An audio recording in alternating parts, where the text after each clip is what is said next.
Hello, everybody. Now for something a little different, somebody with props. So, my name is Mike Lyon, and I started Xtronaut with the leader of the OSIRIS-REx mission, Dante Loretta. Our mission is to inspire the next generation of students to be interested in science and technology, which I think is actually the most important reason we go to space in the first place. About 50 years ago, this week, my parents let me stay up very late to watch the moon landing, and that was one of the most important events in my life, and I think actually the most inspirational moment in human history. The spin-off of going to the moon was not Tang, it was really multiple generations of people interested in science and technology and being in business in those areas. I think Silicon Valley is a direct result of the lunar landing. And that's the kind of spirit that we're trying to capture with Xtronaut. About 30 years after that moment, I think the lure of space had dulled a little bit. It had become more routine. I joined a company called Space Adventures as the general counsel and head of corporate development, and there we put together the first space tourist flights. We did Dennis Tito's flight and Mark Shuttleworth's flight, the first person from Africa to go to space.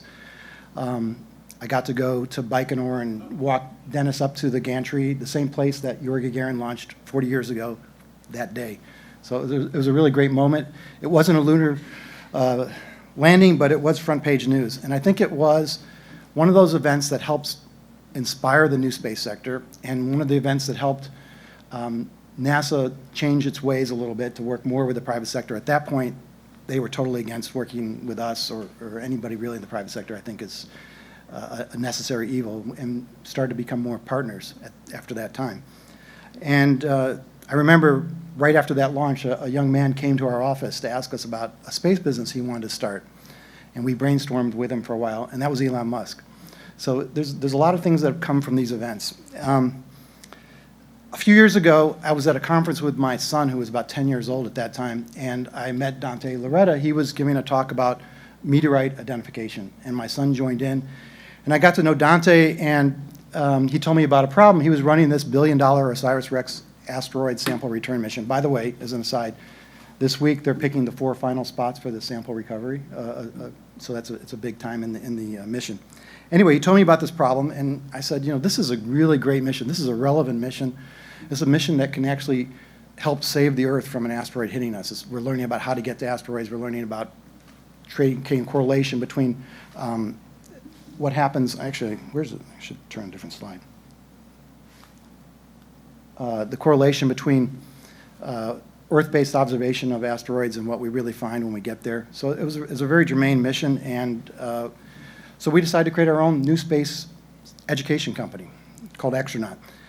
And where do we get the name? Well, I was at the Lunar and Planetary Laboratory at the University of Arizona, where Dante is a leader, and we saw a wall of 50 years of pictures of space missions. And they were robotic missions. There's no astronaut. Well, how do we inspire kids when there's no human astronaut up there? And thought about it a while, and we said, you know, the engineers who design these vehicles, who operate them in space, who analyze the data, they're all explorers on an extended basis. But there was really no word in the lexicon to describe these people. So we coined the word Xtronaut. And by the way, you are all Xtronauts, if you didn't know it before.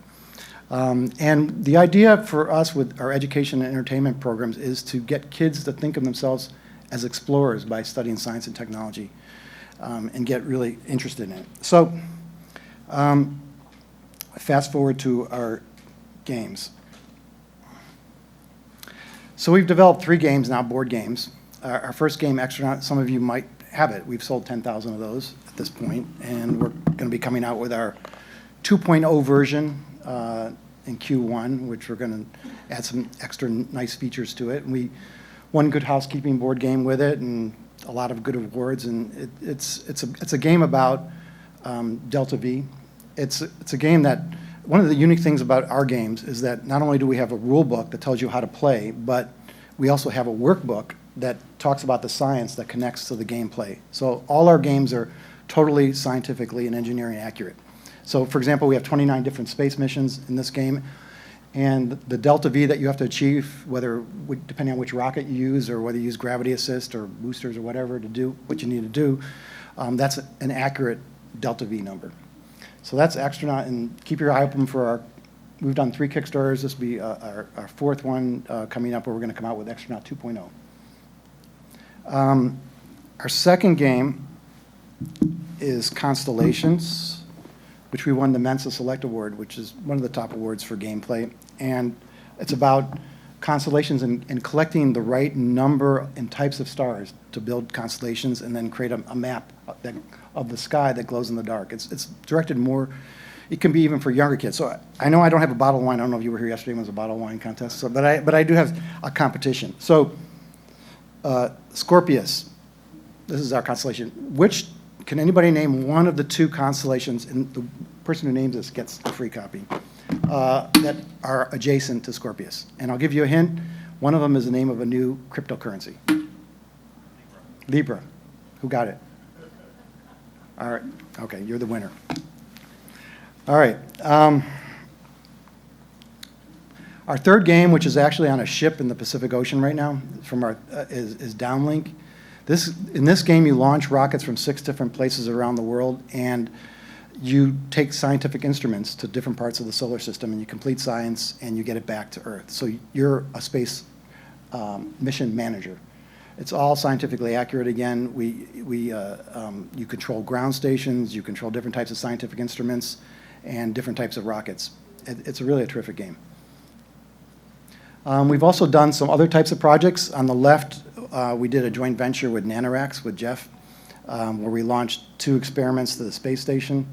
The idea was to have kids do the experiments through a kit, and then kind of do that in parallel with the astronauts and connect kids directly to what was going on in the space station. We've also done a set of coins, as you can see, which are pretty neat. I'm a coin collector, so I like this one. The same company that does Game of Thrones coins did ours, so it's kind of fun. We've done programs with the Boys and Girls Clubs. Dante came out of the Boys and Girls Club program. It was a really important part of his life. 4 million kids in that program. He's a national ambassador for the program, so we created a set of workbooks and that connect. They're not just workbooks, but there's also hands-on experiments that go along with it that we've done. What's next for us? Everybody says, why don't you create digital games of what you have? These are all board games, printed games. It's exactly what we want to do. And we like to create virtual reality games as well. So that's where we're going in the future. We have 4 games actually coming out next year. So we have a lot in our pipeline, board games, and we have an interest in doing the digital games. What are we looking for? If anybody's interested in helping us do this digital transformation, Dante and I have kind of bootstrapped this ourselves so far. Interested in talking to you, whether it's as an investor or if you have a strategic partner that's interested in game development. We're also doing these Kickstarters. We have different sponsors of these Kickstarters. We're talking to some launch companies right now about sponsoring some of our Kickstarters. So if anybody's interested in being part of our upcoming Kickstarters, please let me know. And of course, we appreciate you as customers. That's it.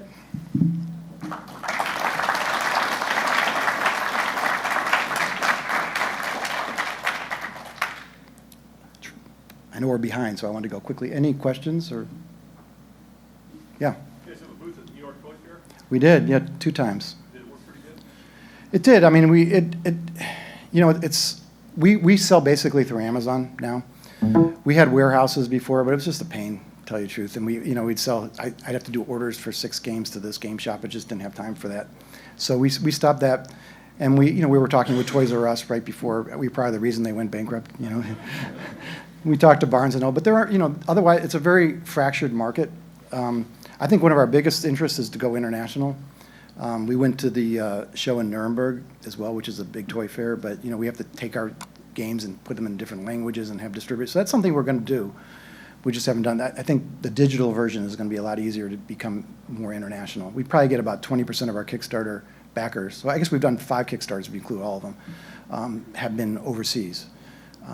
But we got a good press from that. We got Good Housekeeping came to our booth, and that's how we got our award. So yeah, it was useful.